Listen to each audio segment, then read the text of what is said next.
only to visit. Did I miss something? I was dumbfounded.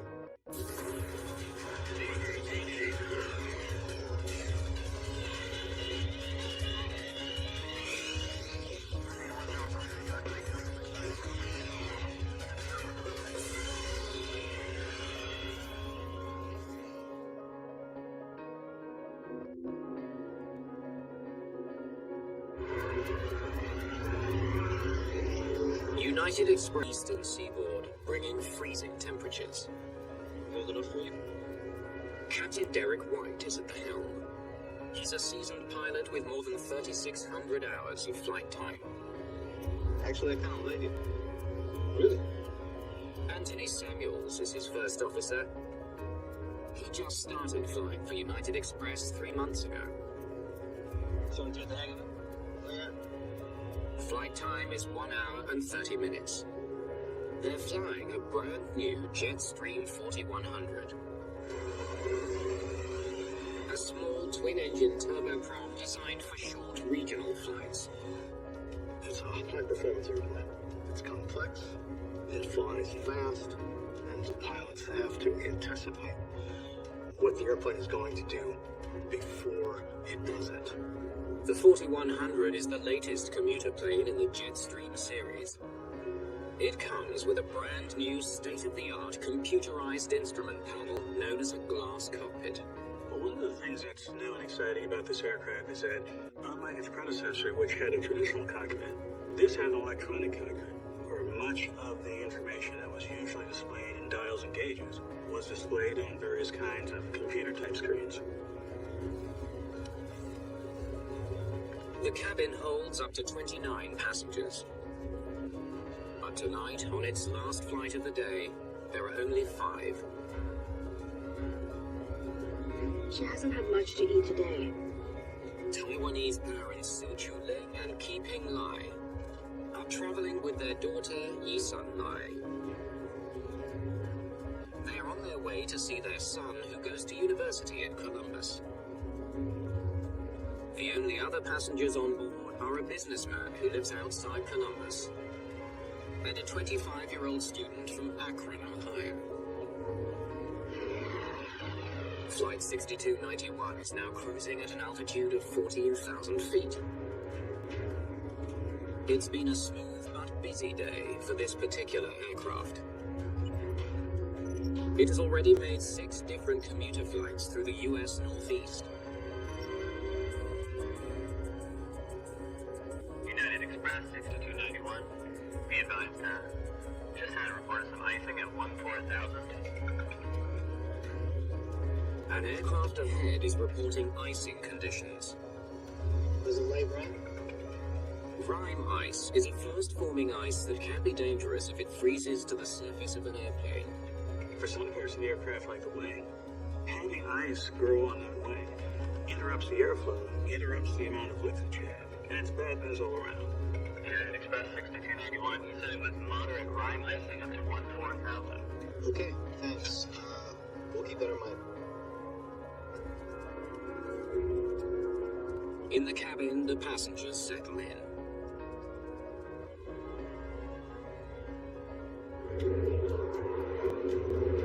Approximately 50 minutes into the late-night flight, the captain is getting more concerned about the weather ahead. We're gonna hit the road soon. Indianapolis Center, United Express 6291. Can we get 5,000 for a while? He wants to climb to 15,000 feet to get above the icing conditions. United Express 6291, stand by. They had information from an aircraft ahead of them, so they had real-time information as to what the conditions were. So they weren't guessing about the right thing to do. They were actually taking action based on relevant data. United Express 6291, climb and maintain 15,000. 15,000, United Express 6291. The crew receives permission to climb and fly above the oncoming band of bad weather. Pilots do a number of things to keep ice from being a problem. And the number one thing to do is avoid it altogether. The In this case, this airline crew was doing exactly that. After flying for another several minutes above the clouds, I'm in the approach chart. the pilots are ready to begin their descent. Okay, we do the ILS for runway 28 left. Any questions? No questions. ILS is an instrument landing system which uses radio navigation aids to provide the flight crew with a reference point as to how they are aligned with the runway. In the cabin, the passengers also prepare for landing. Do you need help with your signal?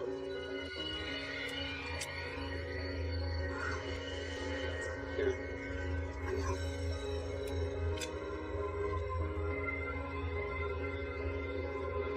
The commuter flight has begun descending back through the clouds. They'll be landing in approximately 6 minutes. What are the surface winds down there again? 330 at 4 knots. Nice. Almost there.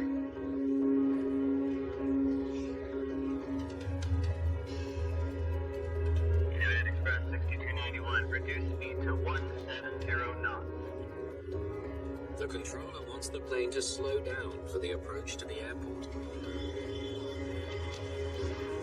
Reduce speed to 170 knots. United Express 6291. It's important for pilots to maintain proper airspeed at all times. It's especially important to maintain proper airspeed as you approach the airport when you approach to the ground. United Express 6391 on the localizer for 28 left. 6291. I said 6391.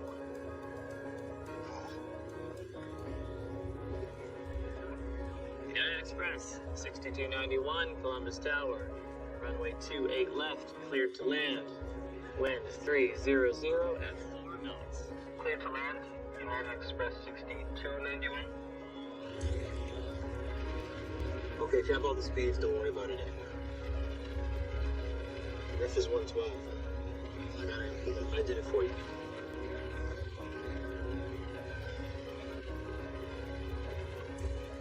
Here comes the glide slope. The glide slope is the ideal path that the plane should follow as it descends to the runway. The airport's instrument landing system uses radio signals to guide the plane in at an angle of 3 degrees. That's a standard set of degrees. That's going to be nice and stable where you can control the aircraft in all phases of flight up to landing. Okay, we're marking right now. Roger. Don't forget to give me my call-outs. The captain reminds the first officer to call out altitude and airspeed readings. 1014 is decision item. 1000? Okay, 1000 above. The decision height is the altitude at which the pilot must be able to see the runway markings or else abandon the approach.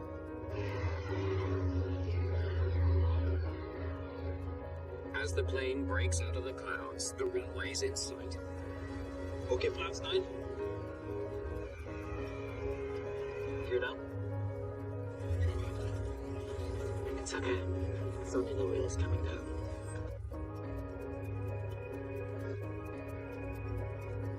The flight is just moments away from touching down at Columbus Airport. Right on schedule. Flaps 9, waiting for 3 grid. Flaps 15, landing checks. Flap 15, landing gear down, 3 grid. Inside the tower, the controller monitors Flight 6291 as it's about to cross the runway threshold.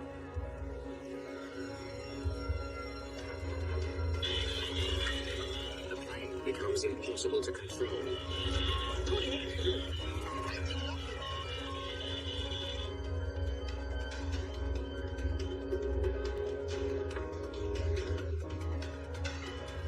And as if into thin air, United Express 6291, Columbus Tower, do you read me? 6291 vanishes from radar. United Express 6291, Columbus Tower. Do you read?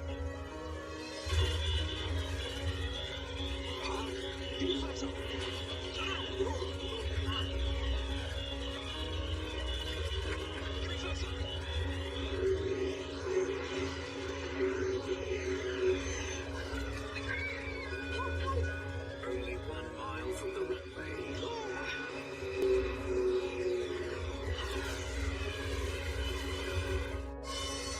Outside the remains of Flight 6291's cabin, fire is starting to spread.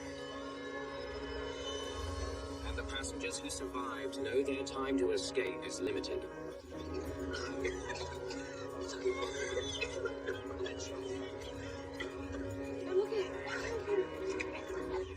Keeping Lai finally gets his seatbelt undone and turns to help his daughter.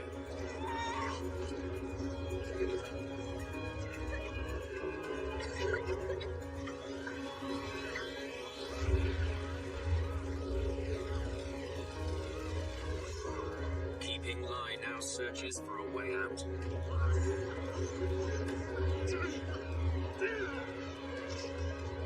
The emergency exit won't open.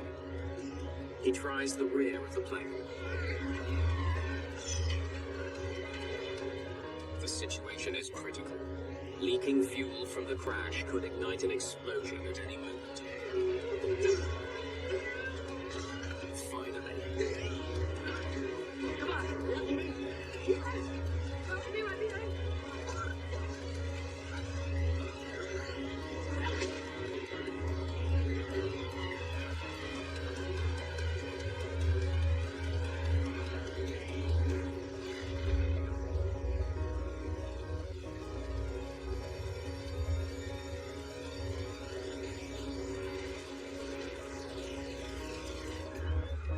Rescuers rush to find the crash site.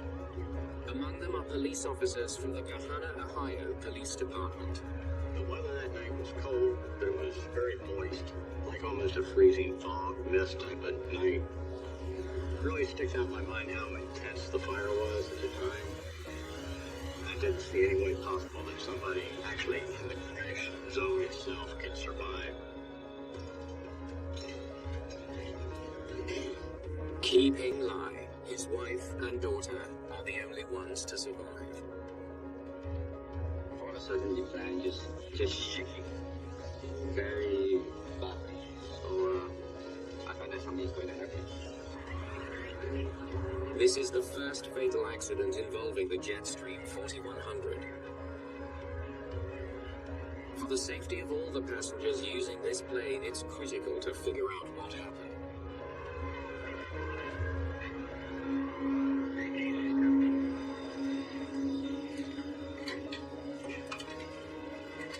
By morning, investigators from the National Transportation Safety Board, including lead investigator Al Dickinson, are on the scene.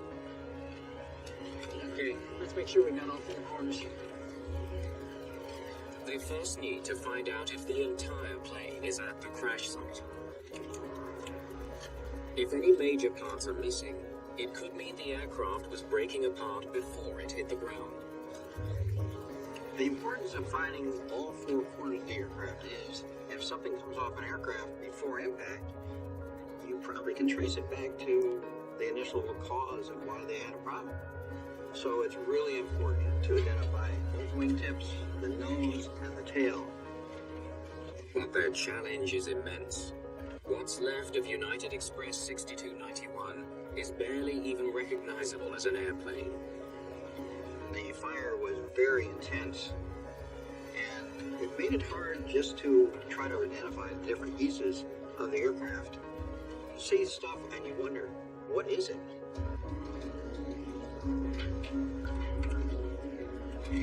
We've got the nose over here. Got the tail over here. We found all four corners of the aircraft right at the accident site. And we've got the wings out over there. So the aircraft was intact until it contacted the ground. And therefore, you can eliminate any structural thing that might have happened during flight. The plane did not start coming apart in midair.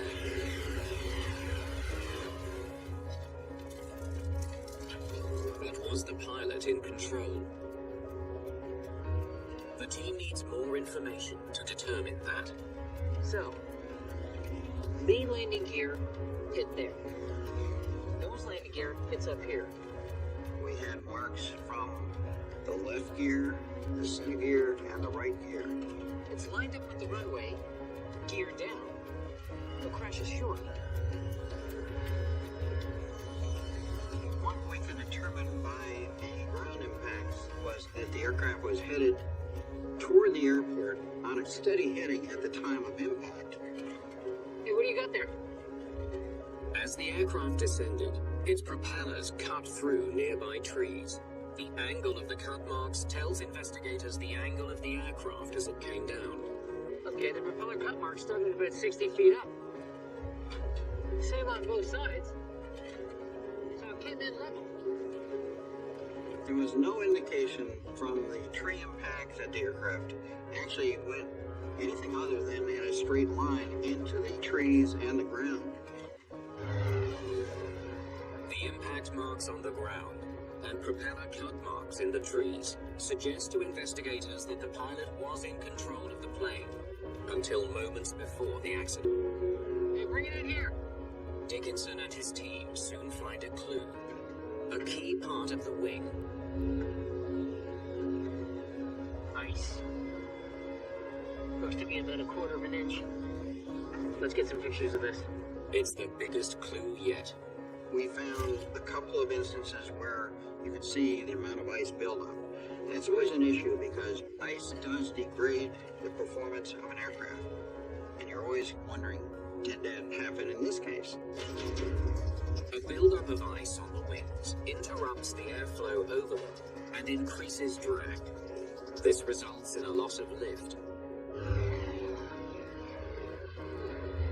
United Express 6291. Be advised, just had a report of some icing at 14000.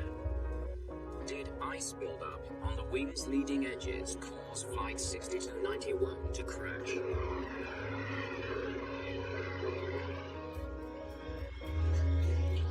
Yes. Now that's what I wanted to see. Yeah, they're pretty banged up. Let's get them shipped out. The flight data recorder and cockpit voice recorder are found nearly side by side, deep in the wreckage. Whenever there's a serious post-crash fire, it could literally destroy the evidence that's needed to figure out what happened in the aircraft. Two of the most important things on an airline, of course, are going to be the flight data recorder and the cockpit voice recorder. If the data locked in the recorders is salvageable, it could break the case.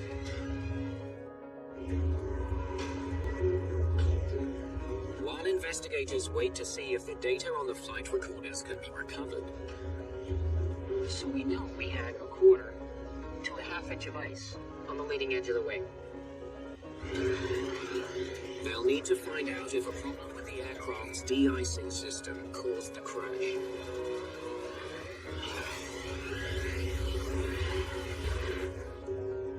Maybe it was icing. The most important system that was on the aircraft for icing were anti-icing systems for the wings. Now that's important because, quite simply, the wings provide lift, and without lift, it's difficult to maintain both airspeed and practical control of the aircraft. The Jetstream 4100 is equipped with a de-icing boot, a rubber membrane installed over the wing edge that inflates to break up any accumulated ice. Rather than melting the ice, it sort of cracks the ice and the ice falls off because it's no longer able to adhere to the wing. But damage to the wings Oh, the boots are completely melted. prevents the investigators from determining if the de-icing system was deployed and working properly prior to the accident. Looks like we're gonna have to figure this out the hard way. A lot of the de-icing equipment was burnt and melted. When you have severe fire damage, you never know what's going to be testable and what's not.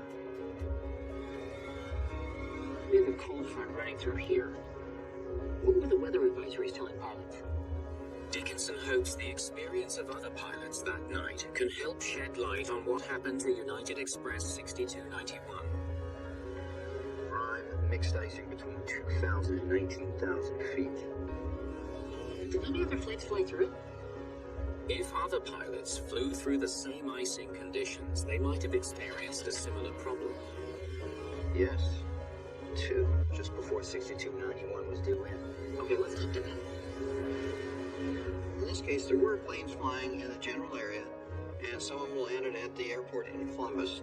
So it's important to talk to these pilots to find out what the conditions were on their descent. And it was prime ice? The pilot of a plane that landed 1 minute before Flight 6291 was due in remembers descending through freezing drizzle. What do you think you picked up? About a half inch? And it didn't give you any trouble? Okay, thanks. Hey, same amount of ice, but no trouble.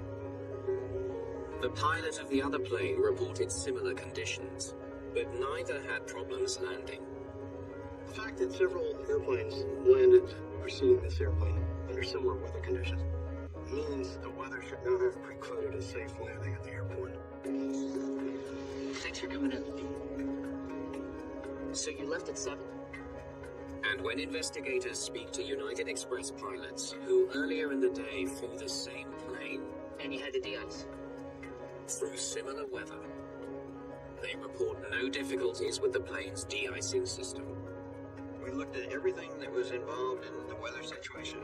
They should have been able to fly through this moderate icing and land successfully. So we went elsewhere.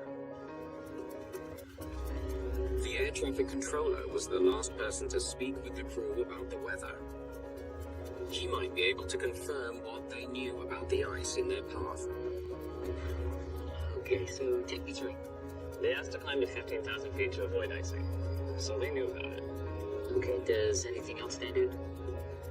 Yeah, they came in way too fast on approach. I had to tell them to slow down. United Express 6291, reduce speed to 170 knots. Reduce speed to 170 knots. United Express 6291. It's very unusual for an air traffic controller to tell a pilot to slow down at that close to the airport. Pilots can only land the airplane within just a few knots to land it safely.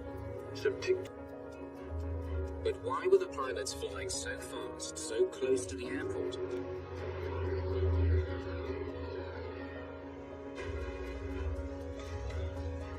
Not a moment too soon. The flight data recordings have been pulled from the damaged black box. Did they retrieve everything? It is a relief if you get good data from a flight recorder. The only problem is, if you get really good data, you've got a lot of work to do, because they measure everything. Investigators hope the data from the flight recorders can explain why the pilots flew in so fast, and why they never made it to the runway.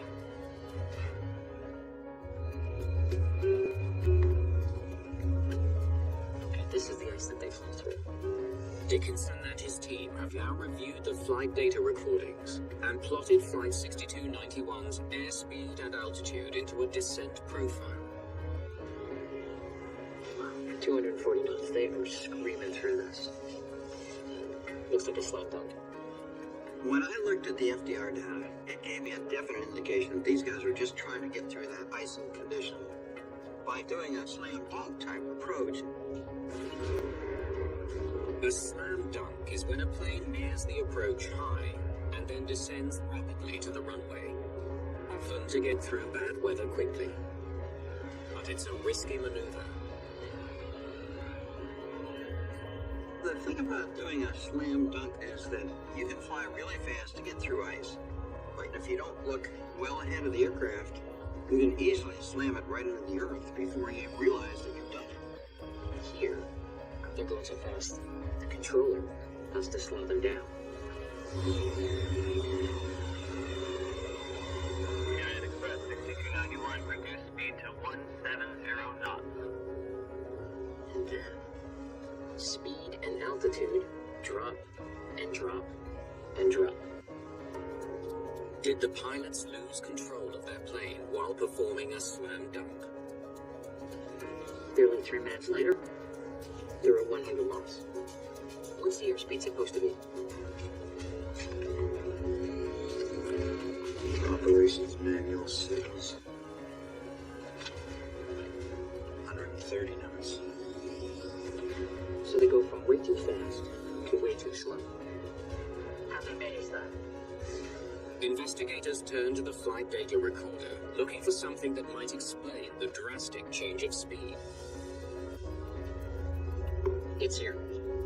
They pulled the thrust back to idle, and they left it there. That'll slow you down, but slow enough to stall. ATC said to slow the aircraft down. And that's what the pilot did. Reduce speed to 170 knots. United Express 6291.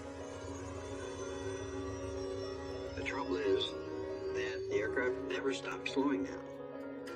There's gotta be more. They're doing all this with autopilot off. So right up until before they crashed, they were using the autopilot to help them land? When the autopilot is on during an approach, it controls the aircraft's pitch and roll. This is a workload reducing sort of thing for the pilot. If they don't have to worry about keeping the aircraft on a particular angle or particular direction toward the runway, they can focus their attention on other parts of the landing. Here comes the glass line. In all the years that I flew in the cockpit as an NTSB investigator, I rarely saw pilots offload the approach to autopilot. The overwhelming majority of the times, the pilots flew the approach manually. They wanted to do that. They liked doing that because it's fun and because it keeps them sharp. When the pilot selects the autopilot will fly the approach perfectly, but it's up to the captain to monitor and control the airspeed. So they move thrust to idle. The plane slows down below the safe approach speed, which makes it descend. And the autopilot tries to climb. Because the plane drops below the glide slope, the autopilot pitches the nose up to regain altitude. But this slows the plane even more. It's what brings Flight 6291 to a stall.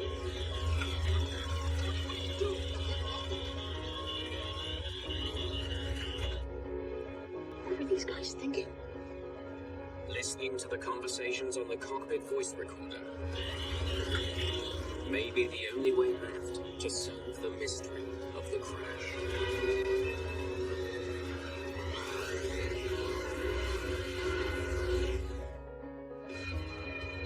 Did pilot error lead to the crash of United Express 6291? Okay, let's go.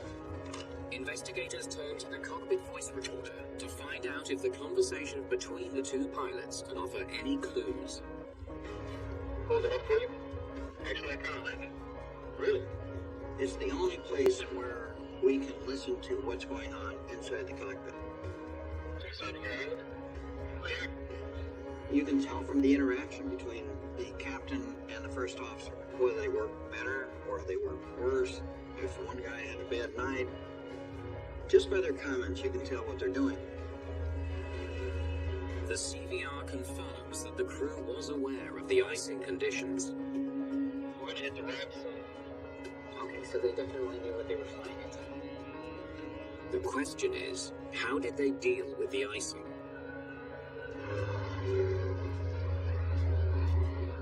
Just after the sun through, just keep it dry as long as possible. Then we can bring it down real quick. Like so. Okay, so the captain's planning on a slam dunk to get through the ice. Okay, continue.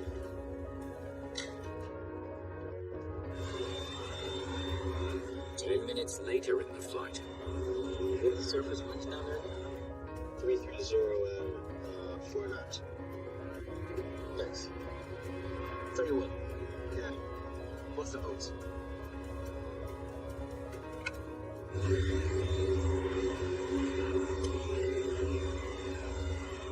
Okay, so they use the de-icing boats. investigators scrutinize the pilot's conversation as the plane descends past the icy conditions towards its destination.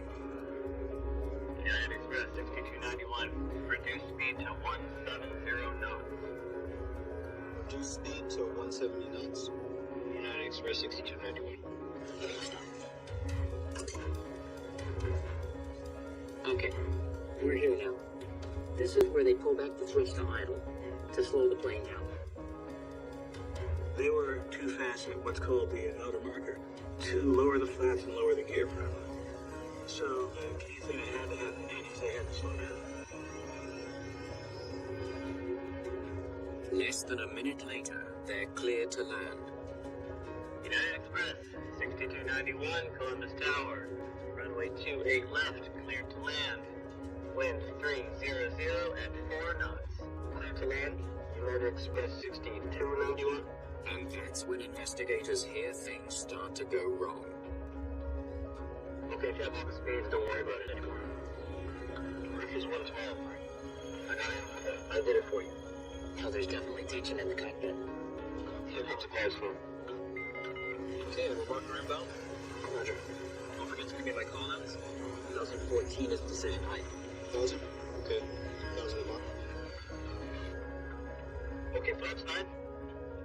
Geared up. Flaps 9, waiting for 3 grand. Flaps 15. Landing checks. Flaps 15, landing gear down. You're good. Wait, did I miss something? Did anyone hear any call-outs? The first officer's silence is revealing. You should have been calling out altitudes, you should have been calling out airspeeds. But he wasn't doing any of that. Okay, continue. Yaw damper, autopilot all the way, don't touch. Don't touch, hold on the yaw damper. The yaw damper controls the movement of the plane's rudder, preventing sudden swings. Disconnecting it also turns off the autopilot. He doesn't want to lose the autopilot. The captain's comment, yaw damper, don't touch. And the first officer's response, don't touch, told us a lot about the dynamics between the captain and first officer. It illustrated the tension between the two of them and the lack of trust the captain had for the first officer. Okay, that's the stick shaker that's stolen. That only happens when the airspeed is approaching the stall speed. You must take immediate action when the airplane will likely crash. The sound of the stick shaker should have prompted the captain to check his airspeed. Instead, he focuses on his first officer.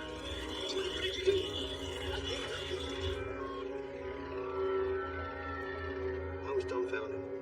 That's the most unusual reaction I've seen to respond to a stick shaker. Told that the pilot didn't recognize something he should have recognized immediately, and his first assumption was that the first officer had done something wrong, which wasn't the case. The investigators now listen to the flight's final 10 seconds. They expect to hear the pilot call for full power and a go-around, standard operating procedure in a stall.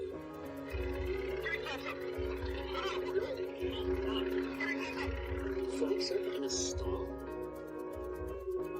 What are these guys thinking? There is no training that involves flaps up during any kind of a go-around situation. With its flaps up, the plane needs more speed than it normally would to get out of a stall. The most important thing is add airspeed. You can add airspeed by turning the nose toward the ground. You can add airspeed by adding power to the engines, or a combination of the two. But the crew never seems to notice that dangerously low airspeed. Until that time, he could have recovered. But after that, he was a long time ahead.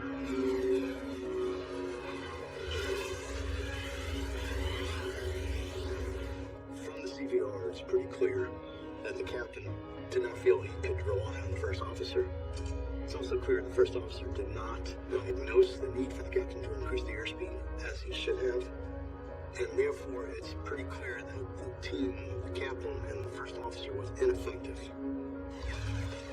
Investigators established that the crash of United Express 6291 was caused by a series of pilot errors, leading to an aerodynamic storm. But they still don't know how such an ineffective crew ended up in the cockpit in the first place.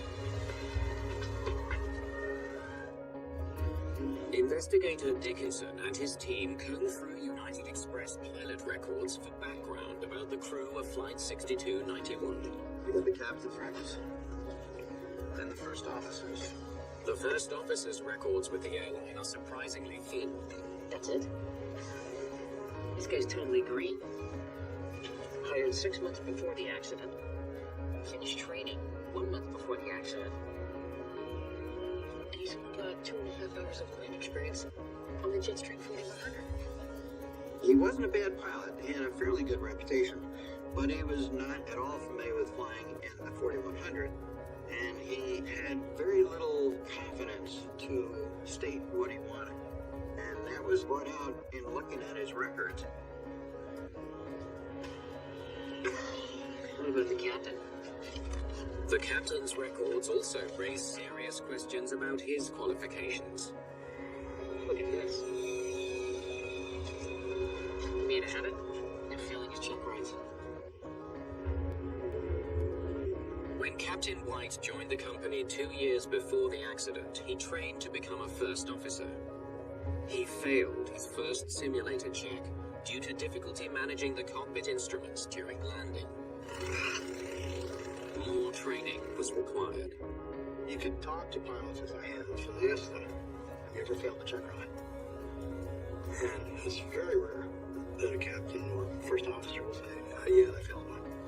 Very rare. Not because they're not telling you the truth, because it just doesn't happen. This captain failed 2 check rides within about a year. His second failure comes while training to captain the Jetstream 4100. The examiner notes he seemed unusually nervous performing an ILS approach.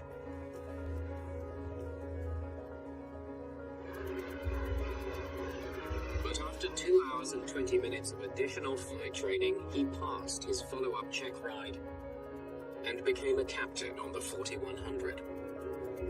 As far as the training he received after failing, there was less than 2.5 hours of flying time. That to us is unsatisfactory. It's just, how much can you learn in one flight, basically? Next, investigators called first officers who have previously flown with the captain to find out about his habits when landing. So he usually used the autopilot while he was landing? Thank you. When a pilot constantly uses autopilot, I hate to say he's lazy, but in reality, he doesn't have confidence in himself to fly approaches. And pilots need to have that confidence. And in this case, it really resulted in a very bad situation. Investigators conclude that United Express should not have paired a novice first officer and a captain with a history of failures on the 4100. He started to get the hang of it. Yeah. But the airline was expanding and didn't have the resources to keep up with the demand for experienced pilots. To save money, they upgraded less experienced pilots to new aircraft. Unfortunately, the organization needed pilots to fly the 4100 because they had been expanding. And they chose to pair up, and it wasn't a good pairing. From all sides, I can understand why they did it. Unfortunately, that also had the unintended consequence of putting 2 relatively inexperienced pilots into the seats of a very sophisticated airplane.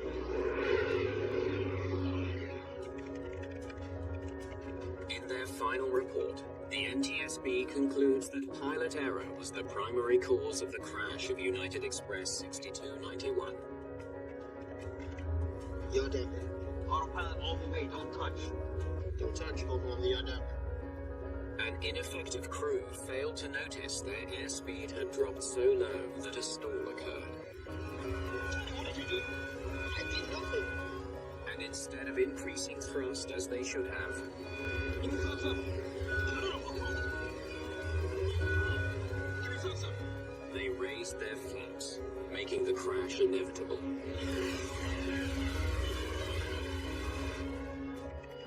Why Captain and First Officer missed the airspeed, to me, is at the heart of this accident. The captain was under so much stress, focusing on the flight that he didn't have the ability to take in additional information. The first officer was inexperienced. We know that he was somewhat intimidated by the captain. Therefore, I don't believe he felt comfortable volunteering information to the captain that he wasn't 100% sure. I think you put all that together, and one can understand, although not excuse, why they both missed the airspeed. The NTSB recommends more training on recognizing and recovering from a stall, and on managing high-speed approaches. But one of the more notable results of the investigation comes out of the cabin, rather than the cockpit of Flight 6291.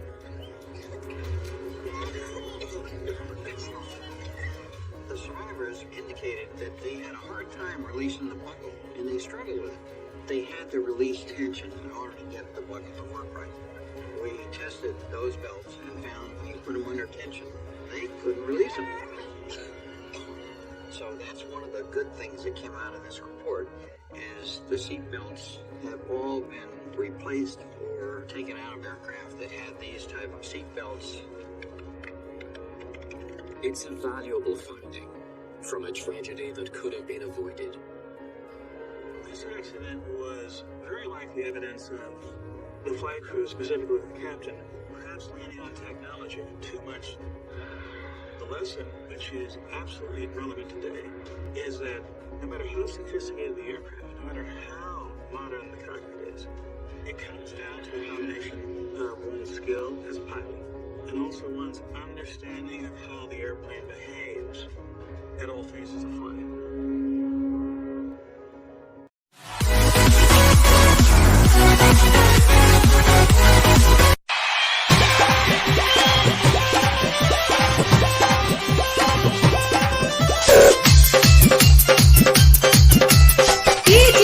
Arvind Kumar.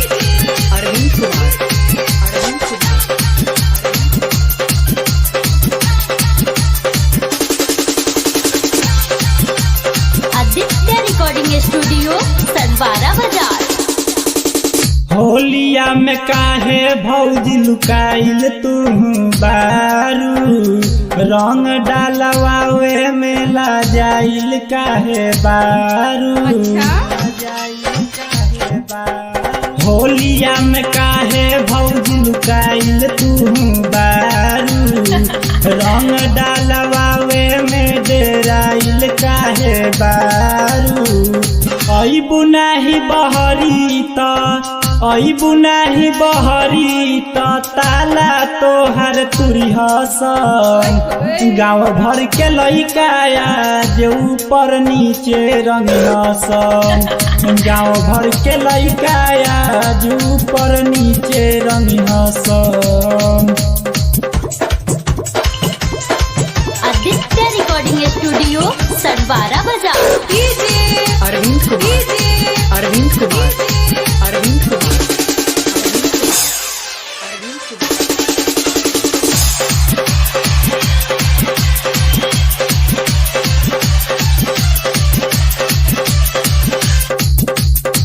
करना बहाना भौजी बहरी तू आवा, लहंगा के भीतरी तू रंग डालवा। करना बहाना भौजी बहरी तू आवा, लहंगा के भीतरी ले रंग डालवा। होलिया के मजा भौजी होलिया के माजा भौजी तोहरे से लिहसन गाँव भर के लइका आज ऊपर नीचे रंगहसन गाँव भर के लइका आज ऊपर नीचे रंगहसन अरविंद कुमार अरविंद कुमार अरविंद कुमार आदित्य रिकॉर्डिंग स्टूडियो सडवारा बाजार।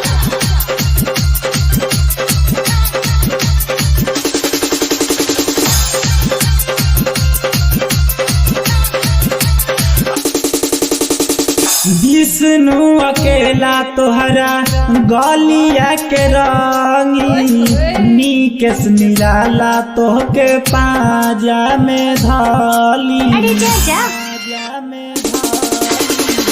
विष्णु अकेला तोहरा गलिया के रंगी नीकेश निराला।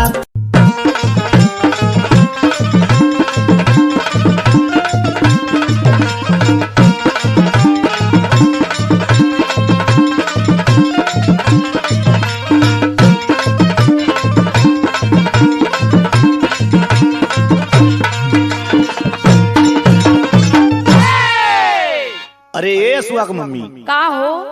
अरे जोन बगलिया में आई फेंकू भैया हमरे हुवन। हाँ अब ही अगले सलिया शादी कैला हन। हाँ ये तो जानत थी। उनकर लड़का और उनकर पतो का हाल कैले बा तोके मालूम हो? नहीं हो का भल हो तनी बतावा। अरे का बताई मजे का दहेज ले ले रहला हन। यही से कहला कि तू दहेज के चक्कर में मत पड़िया। तू सही कहली सुन तनी। अरे बाबू माई के दिहले बा छोड़ी समझ में आवत ह? हाँ बाबू माई के दिहले बा छोड़ी रिश्ता नाता सब लिहले बा तोड़ी। अरे परे न दुनियादारी में लेके में हरिया लूटे लहरिया रहता ससुरारी में।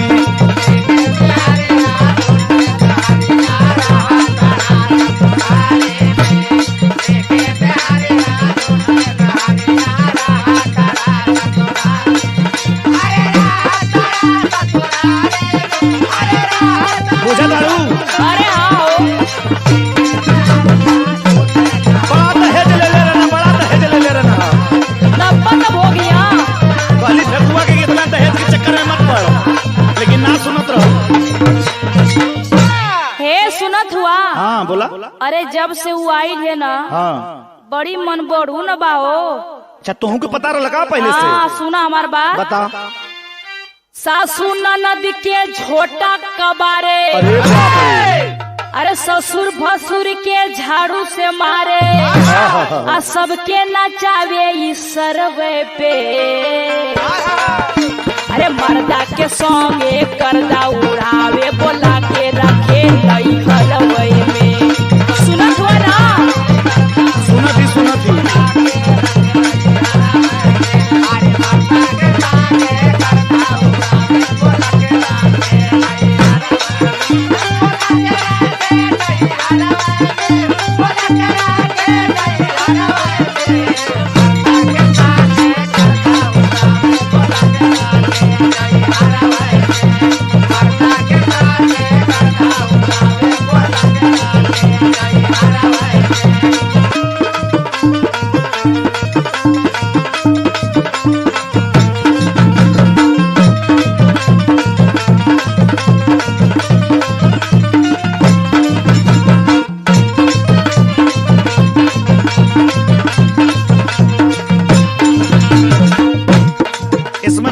हालत ढेर खराब हो गई बा। वही से कहली कि इतना दहेज के चक्कर में मत पड़ा। सुना सुनावा।